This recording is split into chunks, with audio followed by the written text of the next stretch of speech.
ডাকসু এবং জাকসু আজকের রিপোর্ট দিয়েছে 25 জনের ভেতরে 21 জন শিবিরের জাকসুতে বিজয় অলরেডি হয়ে গেছে।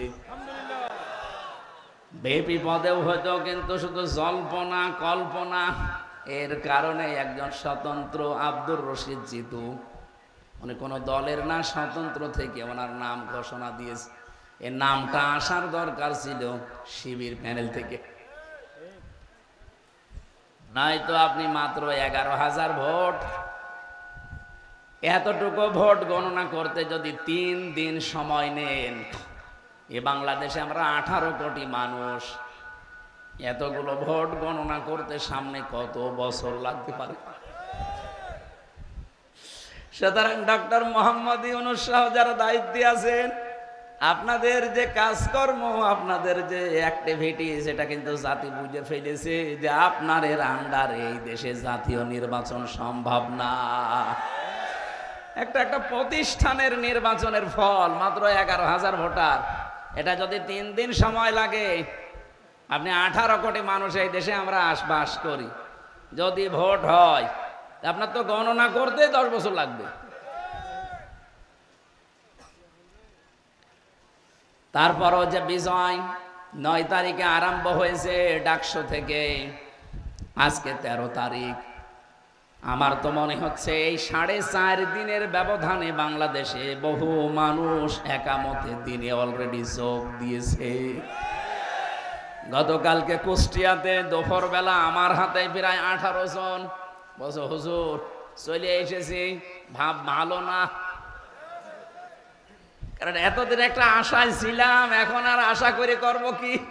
28 জনের 23 জনই আপনারা। সুতরাং বড় কথা, আমরা একামতে দিন এই দেশে কায়েম করতে চাই। আমি বললাম আপনাদেরকে কালেমা পড়ানো লাগবে, বলছে না, কালেমা মুখস্থ আছে, শুধু আমরা অ্যাক্টিভ হতে চাই। আর ফর্ম পূরণ করে যেগুলো কাজ কারবার আছে, এটা তো আর অন্য জেনারেল দলের মতো না। বাংলাদেশ জামাত ইসলামী একটা বিশ্ববিদ্যালয়, এখানে আসলে আপনাকে একেবারে ধাপে ধাপে ওই জায়গায় পৌঁছিয়ে দেবে। পড়াশোনা করা লাগবে, চরিত্র সংশোধন করা লাগবে। কি আশ্চর্য একটা দল বলেন তো, বাংলাদেশে একটাই মাত্র দল আমি দেখতে পাচ্ছি যে দলে কোনো বাবা খোর নেই, কোনো ডাইল খোর নেই, এমনকি বিড়ি খোরও নেই। আছে? নেই। শুধু দিনাজপুরের কথা না, সারা বাংলাদেশ জামাত ইসলামীর কোন মানুষ বিড়ি খায় আপনি প্রমাণ করতে পারবেন না, যদি মন থেকে দল করে থাকে। আর যদি লোক দেখানোর জন্য দল করে থাকে, ও বিড়ি না, ও বাবাও খেতে পারে, কিন্তু অন্য কোন দলের লোক আমি এটা তো পাই না। এই জন্য অ্যাক্টিভ হওয়ার জন্য আহ্বান জানাচ্ছি। দিন কায়েমের জন্য ওনার নামটা আমি এই জন্য বারবার নিয়েছি, আপনারা নিজেরা 5-10 বছর ওনাকে অলরেডি দেখিয়েছেন। সুতরাং সামনে এখন দেখতে আর চিন্তা ভাবনা কোনো করার দরকার নেই, চিন্তা ভাবনা করার সময় চলে গেছে। আগামীতে এই বিশ্বাস নিয়ে ময়দানে বদরের মতো টিকে থাকবে যে হয় ইসলাম থাকবে, নাই শয়তান থাকবে। আল্লাহ আমাদেরকে কবুল করেন, বলেন আমিন। আলেম ওলামা যারা কথা বললেন, এখানে মাওলানা হোসাইন মাহফুজ চুয়াডাঙ্গা, মাওলানা মোকাররম হোসেন, হাফেজ মাওলানা শাহিনুর রহমান দিনাজপুরি সহ নাম না জানা সম্মানিত ওলামা ইকরাম, সামনে বসা মুসলমান ভাইরা, পর্দার আড়ালে তো আর নেই, ও তো সব সামনে চলে এসেছে। আপনারা ওই জায়গায় একটা কিছু দিতে পারেননি? সম্মানিতা মা এবং ভগ্নীগণ, প্রশাসনের ভাইরা এসেছে, আপনাদের এই রানীর বন্দর থানা না সিরির বন্দর থানার অফিসার ইনচার্জ এসেছে আমাদের ভাই, আমাদের দায়িত্বশীল এবং প্রশাসনে যারা এই শৃঙ্খলায় নিয়োজিত হয়ে বসে আছেন, বিভিন্ন জায়গায় দায়িত্বে আছেন, আপনাদের জন্য একটা সুসংবাদ। আমিরে জামাতের পক্ষ থেকে আমি বলছি, আগামীতে যদি ইসলাম চাই, আপনারা যে 8 ঘন্টা ডিউটির পরে আরো ডিউটি করেন কিন্তু টাকা দেওয়া হয় না, এটা একটা বৈষম্য প্রশাসনের উপরে। বাংলাদেশে শুধু এটা আমি পাইনি, বিশ্বের অন্যান্য দেশে আমি এটা পেয়েছি। বাংলাদেশেও এটা চালু করা দরকার যে 8 ঘন্টার উপরে যদি সে পুলিশ হোক, বিডিআর হোক আর অন্য কেউ হোক, যারা দায়িত্ব পালন করবে তাদের ওই কয় ঘন্টা ওভারটাইম হিসাবে মাসের শেষে বেতন দেওয়া লাগবে। এরপরে ওনার যে 8 ঘন্টা ডিউটি, এর ভেতরে যদি সিঁড়ির বন্দর এখান থেকে 10-12 কিলো দূরে হয়, মনে হয় হবে নাকি? সিঁড়ির বন্দর কয় কিলো এখান থেকে? 14 কিলো। ওখান থেকে গাড়ি নিয়ে হয় মোটর সাইকেলে, নাই পিছন ভ্যানে এসেছে, যেভাবে হোক পুলিশের ওই ভ্যান গাড়িতে। এই যে যাওয়া আসা 14-28 কিলো পথ, এই যে খরচটা, এরপরে এখানে আসা, এখানে চা নাস্তা করা, খাবার খাওয়া, 1 টাকাও কিন্তু ওনাদের দেওয়া হয় না, সব ওর পকেটের ওই বেতনের টাকা। ও কি ওর বাবার দায়িত্ব পালন করছে না জনগণের? বলেন বলেন। তো জনগণের দায়িত্ব পালন করে এক বেলা খাবার খাওয়া লাগবে, এখানে চা নাস্তা আছে, এরপরে যাওয়া আসার খরচ আছে, এটা যদি ওর নিজের বেতন থেকে দেওয়া লাগে তো ও বাম হাতের ইনকাম করবে না করবে কি? চলে গেছে। আরে ভাই কি আপনাকে চেয়েছি আমি? আমরা এই বৈষম্য সামনে দূর করবো ইনশাআল্লাহ। এরপরে আর একটা বিধান চালু করা দরকার। বিশ্বের অন্যান্য দেশে যেখানে শান্তি বিরাজ করছে বলে আমরা মনে করি, তারা কোনো নেতা খেতা নেত্রীর কথা শোনে না, ওরা চলবে ওদের আইজির কথা মতো। কিন্তু আইজি হওয়া লাগবে আবার নিরপেক্ষ। সে যদি আবার এই জাহাঙ্গীরনগর ভার্সিটির এই ভিসির মতো উল্টো পাল্টা হয়, তাহলে ফল গণনা করতে কয়দিন লাগবে? 3 দিন। কি আল্লাহর ওলি আমরা পেয়েছি গো! 11,000 ভোট গুনতে যদি 3 দিন লাগে, ওনার কাছে আমেরিকা থেকে, ভারত থেকে, লন্ডন থেকে কোনো বার্তা না আসলে উনি কিছুই বলতে পারে না। বলেন সুবহানাল্লাহ। আমরা এইরকম আইসি চাবো না, চাবো একদম যিনি মন থেকে মানবতার জন্য সব মানুষকে নিয়ে কাজ করতে পারবে, এরকম মানুষকে আমরা সামনে চাবো। এই জন্য প্রশাসন তাদের আইসির কথা মতো যদি চলে না, দেশ ঠান্ডা করতে 5 বছর লাগবে না, 3 ঘন্টায় ওরা ঠান্ডা করে ফেলবে। কারণ এগুলো তো আমি বাইরের দেশে যেয়ে দেখিয়ে এসেছি। সিঙ্গাপুরে পুলিশ নেই, সেখানে আমেরিকায় পুলিশ নেই, সেখানে এই যে মালয়েশিয়া পুলিশ নেই, ঠান্ডা করে রেখেছে। শুধু আইনটা প্রয়োগ আছে এই কারণে। কোন জায়গায় কোন রোগের কোন ঔষধ দেওয়া লাগে এটা সব চাইতে ভালো জানে কে? বলেন বলেন। ওই সব ঔষধ এর ভেতরে দেওয়া আছে, এগুলো শুধু প্রয়োগ করতে পারলে এই বাংলাদেশেও সিঙ্গাপুরের মতো ঠান্ডা হয়ে যাবে। সম্মানিত উপস্থিতি, আমরা প্রশাসনকে এই সুসংবাদ দিয়ে আজকের তাফসীরুল কোরআন মাহফিল লিখেছেন, এর আদলে কিছু কথা বলতে চাই। আল্লাহ যেন আমাদেরকে অল্প সময়ে এই নির্ধারিত তেলাওয়াতকৃত আয়াতের যে বিধানাবলী আছে এগুলো জেনে আমল করার সুযোগ দান করেন, আমিন। দরুদ আর সালাম পাঠ করছি রবিউল আউয়াল মাসের আজকে 19 তারিখ, আর মাত্র 11 দিন পরে মাসটা চলে যাবে। কিন্তু যেটা দিতে এসেছিল এই মাস আমাদের, আমরা কিন্তু নিতে পারিনি। আমরা কি নিয়েছি? মিলাদ দেয়, হয়তো মিলাদুন নবী পালন করি আমরা। পৃথিবীতে 2টা ঈদ আছে, ঈদুল আজহা, ঈদুল ফিতর, এর বাইরে কোনো ঈদ নেই। সে মিলাদুন নবী বলেন আর অন্য নবী বলেন, যারা এগুলো বানিয়েছেন তারা বেদাত তৈরি করেছেন। আপনারা স্পষ্ট গোমরাহির ভেতরে আছেন। আশা করছি আপনারা বিবেক যদি থাকে ওটা বাদ দিয়ে দেবেন। মুসলমানদের কোনো ঈদ নেই মিলাদুন নবী নামে, ঈদ আছে ঈদুল আজহা, ঈদুল ফিতর। হ্যাঁ, কথা বুঝেন? তাও তো এই রংপুর বিভাগের মানুষেরা অনেক ভালো। চট্টগ্রামে, সিলেটে যেয়ে দেখেন, কেউ মিলাদ দিচ্ছে 5 দিন, 7 দিন, 19 দিন, কেউ 63 দিন একাধারে মিলাদ চলছে, অথচ এর অস্তিত্বই নেই। আপনি যদি মিলাদও পড়ে থাকেন, মিলাদ মানে বিলাদুন থেকে, বিলাদুন মানে জন্ম, এর বাংলা অর্থ হচ্ছে জন্ম বৃত্তান্ত আলোচনা করা। আপনি রাসূলুল্লাহর জন্ম বৃত্তান্ত আলোচনা করেন, সেখান থেকে যেটা কি নেবেন? আপনি রাসূলুল্লাহর মিলাদ পড়ছেন মনে করেন, আমি আপনাকে নিষেধ করেও তো ঠেকাতে পারছি না, করেন। এখান থেকে যেটা নেবেন 27টা বিষয় নেওয়া যায়। এর প্রথম নাম্বারে নেওয়া লাগবে হক। কি বললাম? বলেন বলেন। সিরাত ইবনে হিশাম, লেখক যারা ঐতিহাসিক তারা বলেন হযরতে হালিমাতুস সাদিয়া রাদিয়াল্লাহু তাআলা আনহা নবীজিকে এসে তায়েফ থেকে কোলে তুলে নিলেন, ডান স্তন তাকে দিলেন, তিনি পান করলেন, মন ভরে দুধ খেলেন। বাম স্তন যখন দিয়েছেন সঙ্গে সঙ্গে মুখ বের করে নিলেন। হযরতে হালিমা নিজে বলেন, আমি একবার, দুইবার, তিনবার মোহাম্মদকে আমার বাম স্তন মুখে দিয়েছি, তিনবারই মুখ বের করে দিয়েছে। চোখের ইশারা দিয়ে যেন আমাকে জানাতে চায়, মা হালিমা জোর করেন কেন? ডান স্তন এটা আমার অধিকার ছিল, আমি পান করেছি। বাম স্তন এটা আমার দুধ ভাই আব্দুল্লাহর অধিকার। আমি দুনিয়ায় ভাইয়ের হক নষ্ট করার জন্য আসি না, এসেছি ভাইয়ের হক ফিরিয়ে দেওয়ার জন্যে। দিনাজপুরবাসী, যেই নবী মায়ের কোলে বসে ভাইয়ের হক নষ্ট করে না, ফিরিয়ে দেয়, সেই নবীর উম্মত আমরা। যত বড় হচ্ছি তত হক মারার জম হচ্ছি। এখানেও কত আল্লাহর ওলি বসে আছে যারা মায়ের হক মেরে খায়। এমনকি অনেকে বোনকে জমি দিতে চায় না, বলে বোনের আবার জমি দেওয়া লাগবে।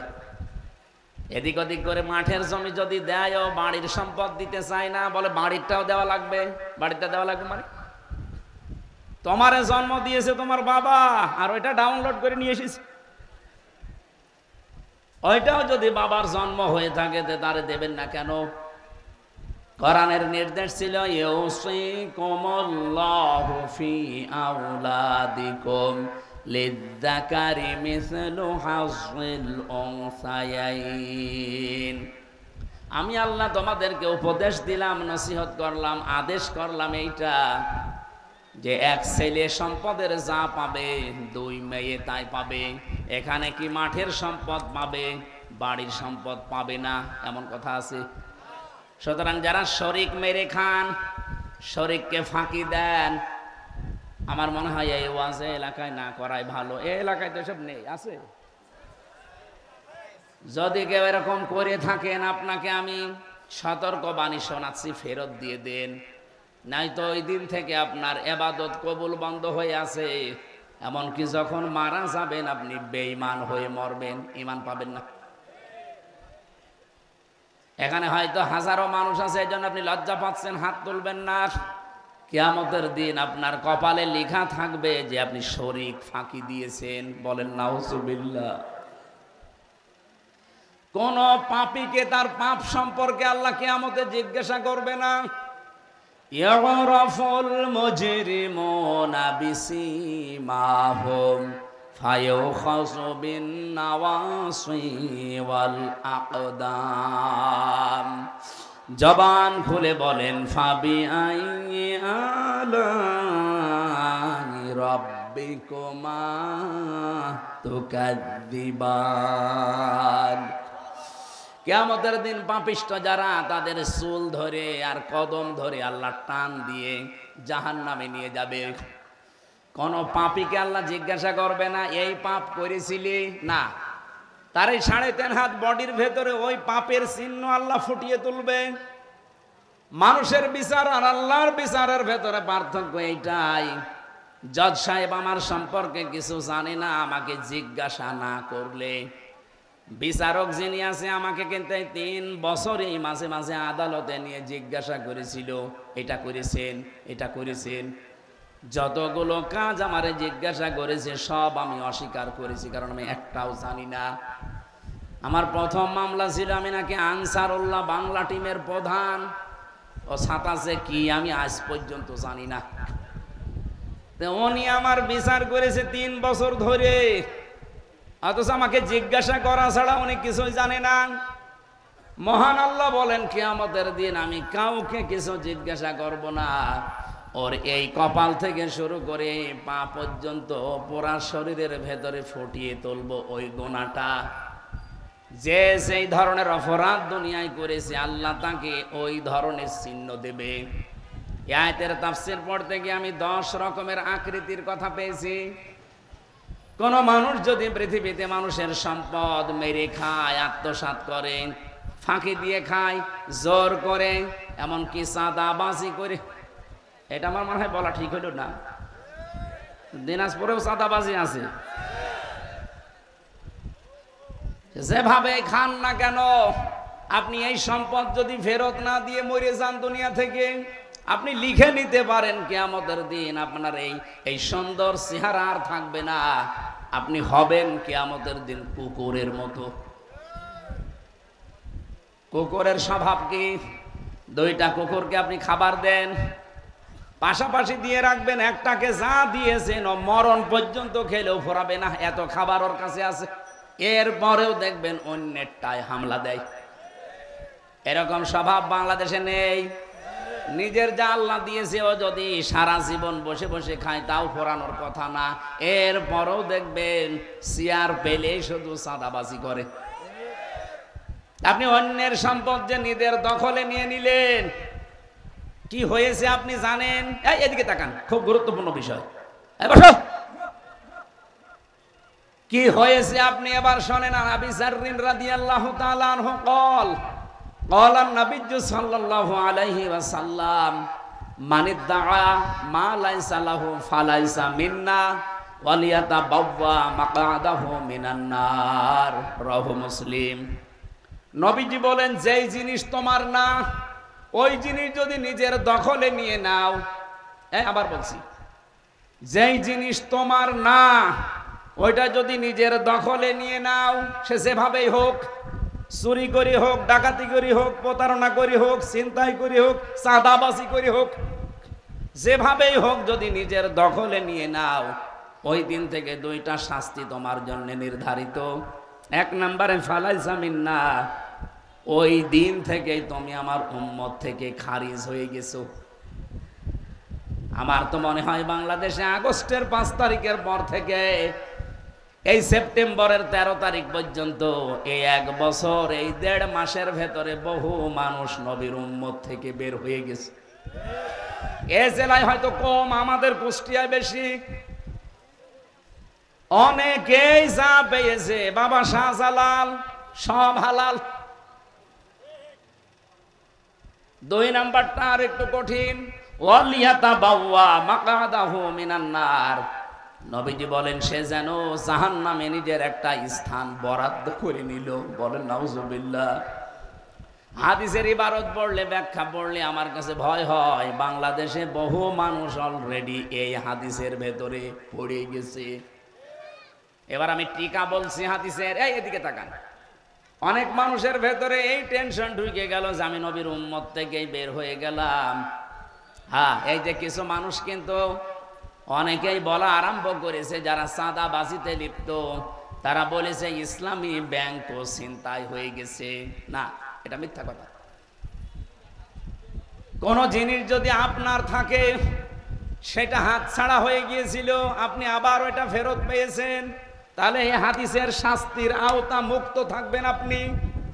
ইসলামী ব্যাংকে আপনার বাবার, জাতেরটা তারা ফেরত পেয়েছে। কি কথা বললেন না কেন? যাদের রক্ত ঘাম পানি করা, মাথার ঘাম পায়ে ফেলে বানানো ব্যাংকটা তিল তিল করে তারা বানিয়েছিল, এই জালেমরা এগুলো কেড়ে নিয়েছিল, ছিনতাই করে নিয়েছিল, এখন তারা আবার ফেরত পেয়েছে। সুতরাং এই হাদিসের শাস্তির আওতা মুক্ত থাকবে তারা। কিন্তু আপনার নিজের তো না, আপনি জোর করে আর একজনের নিয়ে জিনিস নিয়ে চলে আসেন, কিয়ামতের দিন আপনার এই আকৃতির উপরে লিখে থাকবে আপনি চাঁদাবাজ, অথবা চেহারা এমন তৈরি করে দেবে যেই স্বভাব পৃথিবীর কোনো পশুর ভেতরে আছে। যেমন কুকুরের কথা বললাম, কিছু মানুষের আকার হবে সাপের মতো। সাপের কাজ কি? একটা মানুষকে সবল দেয়, লোকটা মরে যায়, সাপের কোনো লাভ হয়? বলেন বলেন। পৃথিবীতে বহু মানুষ এরকম আছে, ও সকাল থেকে ধান্দায় থাকে কার 12টা বাজাবো। কারে মিথ্যা মামলা দেব, কার বিরুদ্ধে মিথ্যা সাক্ষী জোগাড় করব, তার কাছ থেকে শুধু বেইটে খাবে, এরকম মানুষ নেই? আপনি যা করেছেন করেন, হয়তো সম্পদের পাহাড় বানাবেন মিথ্যা মামলা মিথ্যা সাক্ষী দিয়ে। এই যে আমার মিথ্যা মামলা আর 4 জন মিথ্যা সাক্ষী জোগাড় করে 32 লাখ টাকা আমার বাবার কাছ থেকে নিয়েছে। কিন্তু টাকা তো আপনি ভোগ করতে পারছেন না, এখন তো নিজেই পালিয়ে বেড়াচ্ছেন। অবৈধ ইনকাম যারা করে তারা পারবে না। সেদিন সিঙ্গাপুরে গিয়েছিলাম, যে হোটেলের নিচে নামলাম, নেমে দেখি আল্লাহর এক ওলি চা খাচ্ছে বসে বসে। কি এখানে কি? হুজুর আমরা আগেই পালিয়েছি। 3 তারিখে দেখলাম ভাব ভালো না, ওই রাতেই টিকিট কেটে চলে এসেছি। কেন আপনি হোটেলে আছেন এতদিন? কোথায় থাকবো? আপনার না 620টা বাড়ি, নাম শোনেননি লোকটার? ভূমি মন্ত্রী ছিল।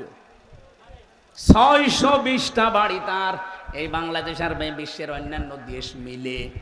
আল জাজিরা রিপোর্ট দিয়েছে 620টা বাড়ি তার। মালয়েশিয়া গিয়েছিলাম, ওর বাড়ি আছে ওখানে সাহেব পাড়া, কানাডায় আছে বেগম পাড়া, সিঙ্গাপুরে ফ্ল্যাট আছে, কিন্তু থাকতে পারে না, সবগুলো তালাবদ্ধ, থাকে হোটেলে। এখানে থাকেন কেন? 20 লাখ বাঙালি আছে মালয়েশিয়া। বাংলাদেশ থেকে আমি এসেছি, চুরি করে আসি, যদি আমারে দেখে পিটিয়ে ভর্তা বানিয়ে ফেলবে। এই জন্য আপনি আমার জন্য দোয়া করেন। আমি মুখের ওপরেই বললাম যে আপনার জন্য দোয়া আসবে। আপনার জন্য আমি যে দোয়া করবো, আপনি কি করেছেন যে আপনার জন্য দোয়া আসবে? আমার বাবার একটা বাড়ি কুষ্টিয়াতে, তাই আমি থাকতে সময় পাইনি। বছরের প্রায় 6 মাস থাকি রাস্তায়, 3 মাস থাকি বাইরের দেশে, মাত্র 3 মাস বাড়ি থাকা হয়। আর আপনি এই ছোট্ট জীবনে 620টা বাড়ি বানিয়েছেন। আপনি মানুষ, হুজুর আর লজ্জা দিয়েন না। আপনাকে একটা গোপন কথা বলছি, ওই দিন থেকে আমি জানলাম যে বাংলাদেশে 100 টাকা বাজেট হয় একটা রাস্তার জন্যে, ব্রিজের জন্যে, মাত্র 3 টাকা খরচ হয়, আর 97 টাকা আল্লাহর ওলিরা খেয়ে ফেলে। এই ছিল দেশের অবস্থা। 100 টাকা খরচ করলে এই রাস্তাটা বানালে 100 বছর যাওয়ার কথা। 3 টাকা খরচ করলে কয়দিন যাবে? 3 মাসও যায় না। আগামী থেকে এইটা আর এই দেশে হবে না। আমিরে জামাতের ঘোষণা, এই দেশ থেকে যদি সত্যি ইসলাম জায়গা মতো যায়, আর জামাত ইসলামী থেকে যারা এমপি হবে, মন্ত্রী হবে, ওরা যা বাজেট পাবে আগে জনগণের কাছে এসে বলা লাগবে। বাংলাদেশের অন্য কোন দলের প্রধানকে এটা বলতে বলেন তো দেখি, বুকে সাহস থাকলে বলুক। এত ওপেন গ্যারান্টি দিয়েও যদি কারো মন না পাওয়া যায়, আমার মনে হয় জাতির কপালে আবার বারবার আগুন লাগবে যদি ভুল করেন। আপনারা সত্যি বলেন তো, আমরা নিজেদের সাথে কি করছি? আরে ভাই, আমার বাবার, আমার নিজের যা আছে, আমার তাই উত্তপ্ত রাস্তায়, ঝামেলাপূর্ণ রাস্তায় না আসলেও হয়, কিন্তু আমি এসেছি, এবার দেখতে পাচ্ছি এই দেশে আমার দিন কায়েম করা লাগবে। আজকে সূরা আরাফ যে পড়লাম, এর ভেতরে কিছু এমন গুরুত্বপূর্ণ তথ্য আয়াতের ভেতরে আছে। সূরা আরাফ নামকরণে পেয়েছি, এটা জান্নাত আর জাহান্নামের মাঝে একটা দেওয়াল আছে, প্রাচীর। ওখানে আল্লাহ কিছু মানুষকে বসিয়ে রাখবে, ওদেরকে আল্লাহ জান্নাতেও দেবে না, জাহান্নামেও দেবে না। সাহাবী প্রশ্ন করলেন, হুজুর ওরা জাহান্নামে যাবে না কেন? নবীজি বললেন, ওরা আর যাই করুক, দুনিয়াতে দিন কায়েমের জন্য কাজ করতো, এই কারণে আল্লাহ ওদের জাহান্নামে দেবে না। এই তথ্যটা আপনি সূরা আরাফের 46-47 নাম্বার আয়াতের ভেতরে পাবেন। আমি বিস্তারিত লম্বা দলিল বলছি না, শুধু আয়াত নাম্বার বললাম। ওয়াবাইনাহুমা হিজাব وعلى الأعراف رجال يعرفون كلا بسيماهم إلى آخر آية। বাড়ি যেয়ে একটু আয়াতের তাফসীরটা দেখে নেবেন, তাহলে নামকরণ ক্লিয়ার হয়ে যাবে। আমার এখানে শিক্ষা হচ্ছে, আপনি যদি ইসলামী আন্দোলন দুনিয়ায় করেন, দিন কায়েমের জন্য যদি চেষ্টা করেন, রংপুর বিভাগের মানুষেরা কান খাড়া করে শোনেন, জাহান্নামে যাওয়া লাগবে না। হ্যাঁ, আপনি জান্নাত পাবেন না এটা ঠিক আছে, কিন্তু আপনাকে জাহান্নামে যাওয়া লাগবে না।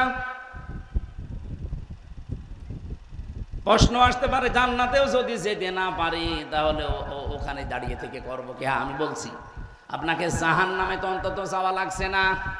আপনি জানেন জাহান্নামের শাস্তি 1 সেকেন্ডও সহ্য করার মতো না। দুনিয়ার আগুন তো যেখানে লাগে দেখি ওই জায়গায় চামড়া পুড়ে যায়। রব্বুল আলামিন বলেন জাহান্নামের আগুন এত উত্তপ্ত হয়ে গেছে, ওটা যেখানেই লাগবে আগে কলিজা পুড়ে যাবে। এই জন্য জাহান্নামে যেহেতু যাওয়া লাগবে না, কে কোন মতে আছেন, দলে আছেন, কোন ধান্দায় আছেন, সব বাদ দেন। জাহান্নাম থেকে মুক্তি পেতে হলে এই বাংলাদেশে এখন দিন কায়েমের আন্দোলনে থাকা লাগবে। হ্যাঁ, শুধু ঠিক বললে হবে না। আল্লাহ পাক বলেন আল্লাহু ইয়াজতাবি ইলাইহি মাইয়াশা ওয়া ইয়াহদি ইলাইহি মাইয়ুনিব। সূরা সূরার 13 নম্বর আয়াতের শেষের অংশ এটা। আমি আল্লাহ যাকে নির্বাচিত করি, পছন্দ করি, মনোনীত করি, আমি যাকে ভালোবাসি, আল্লাহ পাক বলেন যে লোকটা মন থেকে আমার দিকে ফিরে আসতে চাই, এই মানুষটাকে আমি দিন কায়েমের জন্য নির্বাচিত করে কাজে লাগিয়ে দেই। এই বাংলাদেশ এখন 18 কোটি মানুষ, আমরা মাত্র 7 কোটি 20 লাখ। একটা জরিপ পেলাম 1 তারিখে, 7 কোটি 20 লাখ মানুষ এখন এই বাংলাদেশে বলছে যে আমরা এই দেশে আল্লাহর দিন কায়েম করতে চাই। এই আয়াত অনুযায়ী এই 7 কোটি 20 লাখ মানুষকে আল্লাহ অলরেডি নির্বাচিত করে ফেলেছে, পছন্দ করেছে, মনোনীত করেছে। এই জন্য তাদের একামতে দিনের কাজে আল্লাহ লাগিয়ে দিয়েছে। আপনি যেহেতু এখনো আসতে পারেননি, তার কারণ হচ্ছে ওয়াহদি ইলাইহি মাইয়ুনিব।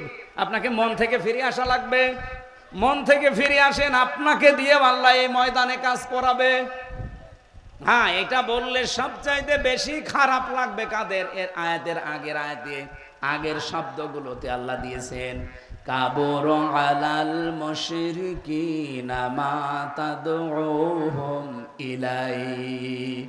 হে নবী, আপনি দিন কায়েমের জন্য ডাক দিচ্ছেন মানুষকে, এই কথা শুনলে সবচাইতে বেশি রাগ হবে, মন খারাপ করবে, আপনাকে মারতে আসবে, রেগে যাবে ওই মানুষগুলো। কারা? যারা মুশরিক, যারা শিরিক করে, তাদেরকে আমরা কি বলি? বলেন বলেন। সুতরাং আল্লাহর এই জমিনে দিন কায়েমের কথা বললে যাদের রাগ হয়, মন খারাপ হয়, আপনি বিশ্বাস করতে পারেন আপনি শিরিক করছেন। হ্যাঁ, কথা বলেন না কেন? আপনি হয়তো বলতে পারেন কই আমি তো শিরিক করি না, তাহলে কোরআন মিথ্যা হয়ে যাবে। অবশ্যই আপনার কোনোভাবে শিরিক হচ্ছে। আপনি একটু আবিষ্কার করেন যে আপনার দ্বারা শিরিক হচ্ছে। শিরিক হলে সে লোকটা মুশরিক, আর মুশরিকের কাছে দিন কায়েমের কথা বললে খারাপ লাগবে। আমার কথা বোঝা যায়নি? সুতরাং দিন কায়েমের রাস্তায় থাকেন, জাহান্নামে যাওয়া লাগবে না, গ্যারান্টি দিয়ে দিলাম। যান। হ্যাঁ, এরা জান্নাতেও যাবে না। প্রশ্ন আসতে পারে জান্নাতেও যাবে না, কারণ কি? নবীজি বলেন একটাই কারণ, ওদের সব ভালো ছিল কিন্তু মা বাবার সাথে সম্পর্ক খারাপ ছিল। এরকম মানুষ এই দিনাজপুরে নেই? এই পাশের জেলা নীলফামারী, কিশোরগঞ্জ একটা থানা আছে না? আমি জেল থেকে বের হয়ে একবার এসেছিলাম গত বছরে। ওখানে একটা বৃদ্ধাশ্রম আছে, আমারে নিয়ে গেল দেখার জন্যে। দেখি এইদিকে মারা, এইদিকে বাবারা চেয়ার নিয়ে বসে আছে। আমি একটু প্রশ্ন করার জন্য কৌতূহলে জিজ্ঞাসা করলাম যে কেমন আছেন। যেই কয়টা মা বাবাকে জিজ্ঞাসা করেছি সব হাউমাউ করে কাঁদছিল। একজন আমারে বলছে, হুজুর আমার 3টা ছেলে মেয়ে, 3টায় বাইরে থাকে, আমেরিকায় থাকে, লন্ডনে থাকে, অস্ট্রেলিয়ায় থাকে, অথচ আমি আজ বৃদ্ধাশ্রমে পড়ে আছি। আমি বললাম কাকে আপনি দায়ী মনে করেন? 2টা কথা বলেছিল ওই মা ওই দিন। 1 নম্বরে দোষ আমার, কারণ এই 3টা ছেলে মেয়েকে আমি দিনের শিক্ষা দেইনি। প্রথম দোষই আমার, তাকে যদি দিনের শিক্ষা দিতাম। এই যে বৃদ্ধাশ্রমে এখন আমি পড়ে আছি, 24 ঘন্টা কোনো কাজ নেই, আমি এখন পড়াশোনা করি। কোরআনের হাদিসের ইসলামের ইতিহাসের বইগুলো পড়ে দেখছি আল্লাহ পাক তার নিজের পরে এই পৃথিবীতে স্থান দিয়েছেন মা আর বাবার। অথচ আমারও 3টা সন্তানের কেউ জানেই না যে আমরা মা বাবা আল্লাহর পরে আমাদের স্থান। কেউ তারা আল্লাহর পরে হয়তো তাদের বউকে স্থান দিয়েছে, কেউ তো হয়তো তারা তার স্বামীকে স্থান দিয়েছে। আল্লাহর পরে স্থান কার? বলেন বলেন। আকাযা রাব্বুকা আল্লা তা'বুদু ইল্লা ইয়্যাহু ওয়া বিল ওয়ালিদাইনি ইহসানা। আমি আল্লাহ রায় দিলাম যে আমার ছাড়া ইবাদত আর কারো হবে না, কিন্তু আমার পরেই সেবা করা লাগবে, খেদমত করা লাগবে, খরচ করা লাগবে সাধ্য মতো মার বাবার। অথচ আমরা যে আল্লাহর পরে স্থান তাদের কাছে তারা জানে না। 1 নম্বরে এখানে একটা সূক্ষ্ম ষড়যন্ত্র অলরেডি বাংলাদেশে আরম্ভ হয়েছে। কারা করাচ্ছে আমরা সেটাও ধরে ফেলেছি। 1 থেকে 5 পর্যন্ত আজ গানের শিক্ষক নিয়োগ দিয়েছে, শরীর চর্চার শিক্ষক নিয়োগ দিয়েছে, কিন্তু 1 থেকে 5 পর্যন্ত 92% মুসলমানের এই দেশে একটা আলেম আজও নিয়োগ দেওয়া হয়নি। কথা বলেন না কেন? ডক্টর মোহাম্মদ ইউনুস, আপনি 2 জন নবীর নাম নিয়ে বসে আছেন, মোহাম্মদ একটা, ইউনুস একটা।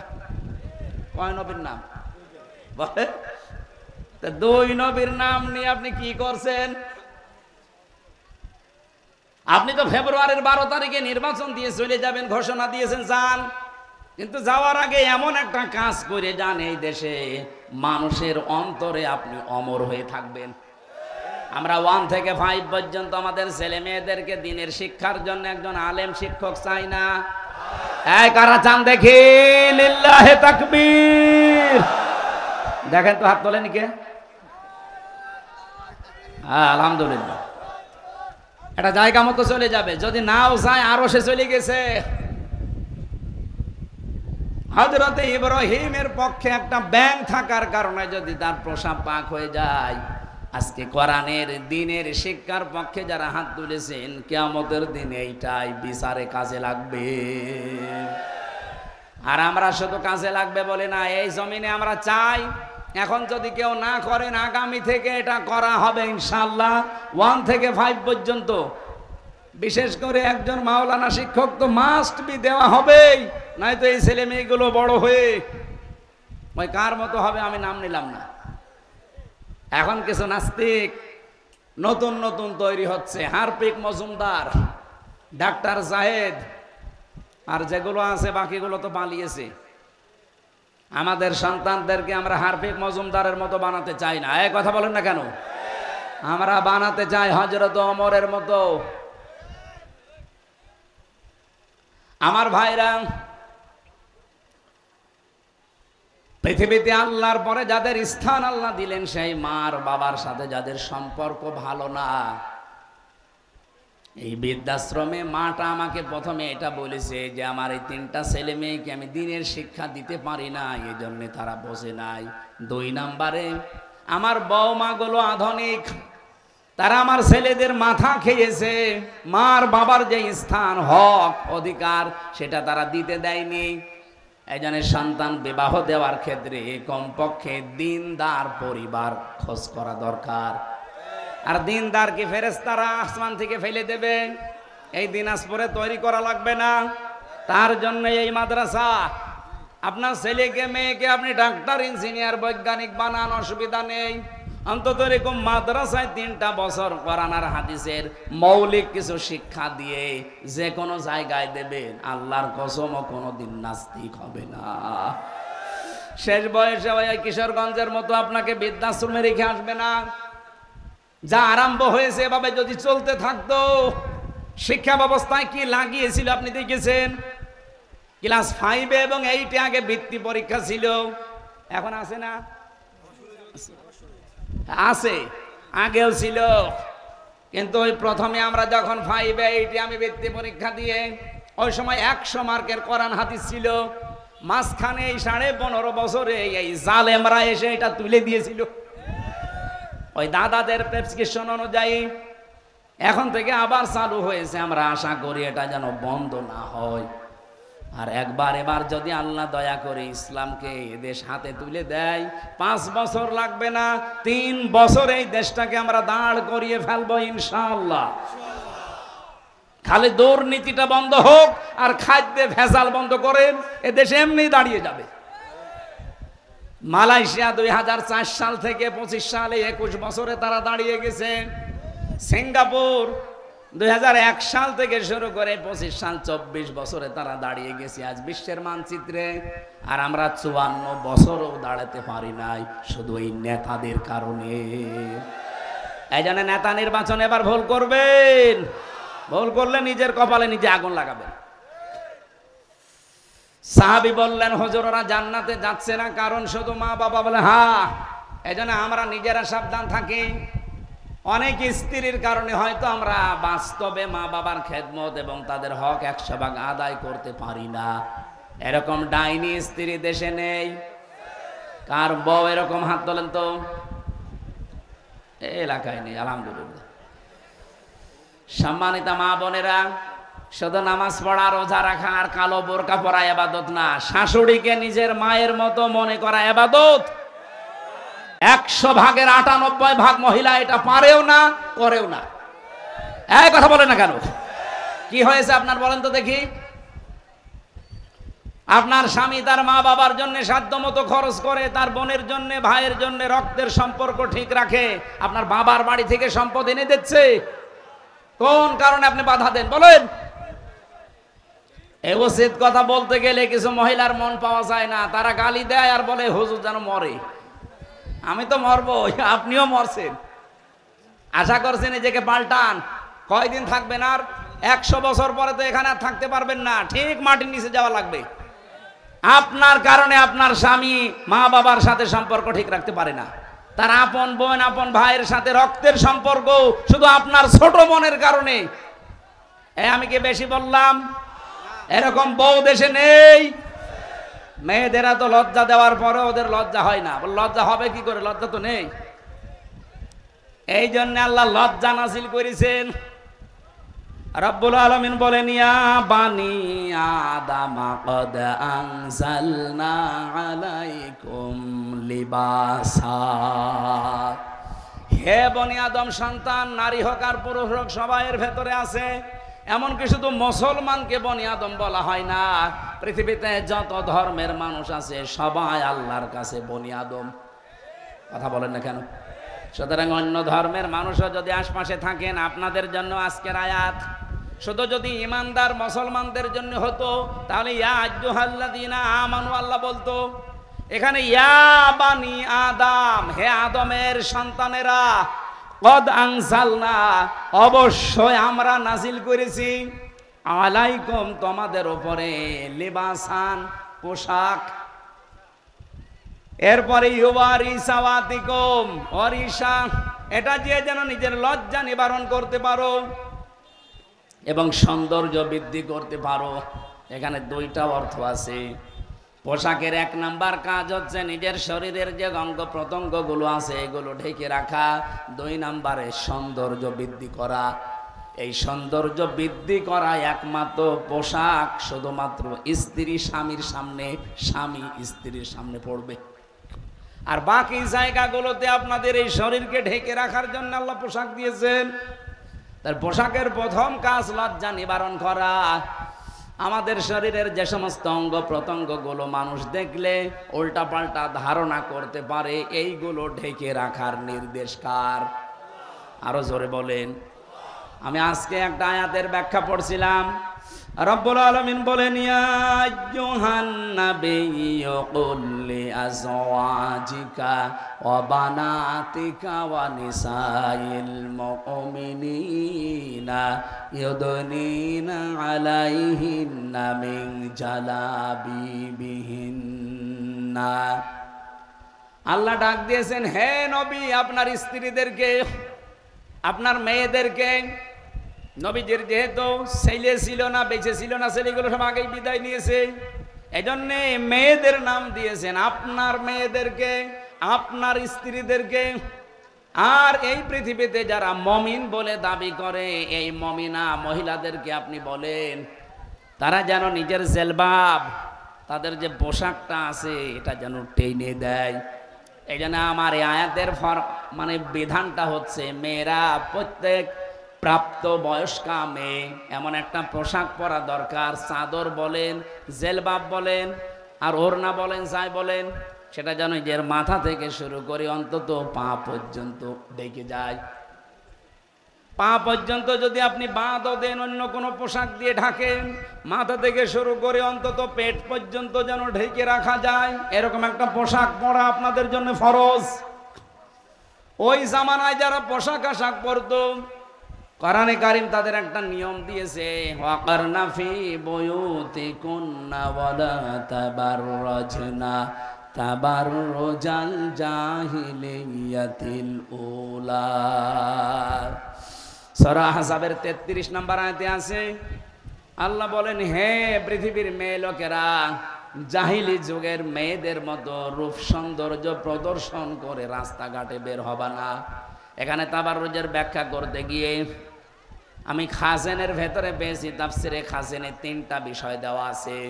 কোন মহিলার ভেতরে যদি এই 3টা বিষয়ের একটাও পাওয়া যায়, ও জান্নাতে পাওয়া দূরের কথা, জান্নাতের ঘ্রাণও পাবে না। তাবাররুজের 1 নাম্বার অর্থ হচ্ছে, মেয়েরা যখন রাস্তাঘাটে আসে তখন তাদের পোশাক হয়ে যায় 8-60। এই জন্য মেয়েদের চোস পায়জামা পরা জায়েজ নেই, মেয়েদের পোশাক হওয়া লাগবে ঢিলা ঢালা। 2 নাম্বারে, যখন রাস্তাঘাটে আসে তখন ওদের সাজগোজ বেড়ে যায়। আপনি সাজতে পারেন একজন বিবাহিত মহিলা শুধুমাত্র তার স্বামীর জন্যে, এমনকি তার বাবাকে দেখাতে সাজাও মেয়েদের জন্য জায়েজ নেই। হযরত ফাতেমা একদিন সাজগোজ করে বাইরে যাচ্ছিল, হঠাৎ নবীজি বললেন, মা কোথায় যাও? বলছে বান্ধবীদের বাড়ি। বলে দাঁড়াও, পৃথিবীতে যদি অন্য কাউকে সাজগোজ দেখাতে তুমি বেশি অ্যাক্টিভ হয়ে কাজ করো, তোমার স্বামী বাদ দিয়ে পৃথিবীর অন্য কোনো মানুষকে যদি সাজগোজ দেখাতে ব্যাকুল হয়ে পড়ো, ফাতেমা তোমাকে বলছি জান্নাতের সাজ থেকে আল্লাহ তোমারে বঞ্চিত করে দেবে। হযরতে ফাতেমা বলেন, ওই একদিন শুধু বাবার কাছে শুনেছিলাম, জীবনে আর কোনো দিন আমার স্বামী হযরতে আলী ছাড়া আমি কারো জন্য আর সাজি নাই। মেয়েরা যারা এসেছেন খুব ভালো করে খেয়াল করে রাখবেন, এটা তাবাররুজের 2য় অর্থ। আপনি সাজগোজ করবেন না তা না, করবেন কিন্তু স্বামীর জন্যে। এখানে আর একটা মাসলা আছে, মেয়েরা বালেগা হয় যেই দিন থেকে, ওই দিন থেকে তাদের নামাজ রোজা ফরজ। পর্দা তো এর আগেই ফরজ, নামাজ আর রোজা ফরজ বালেগা হওয়ার পর। কখন হয়? যেই দিন থেকে মেয়েদের শরীর খারাপ হয়, সেটা হয় 12 বছরে, 13 বছরে, 14 বছরে, 15 বছরে, যার যে বয়সে হয়। যখন হবে আপনার স্বামীকে আপনি টাচ দেবেন যে তোমার মেয়ে কিন্তু নামাজ ফরজ হয়ে গেছে, রোজা ফরজ হয়ে গেছে, এই অবস্থা তার। আপনার স্বামী তো আর জানে না, তাকে জানাবেন। এরপরে কোনো দিন যেন ফরজ নামাজ যতদিন আপনার বাড়ি থাকে ও যেন বাদ না দেয়।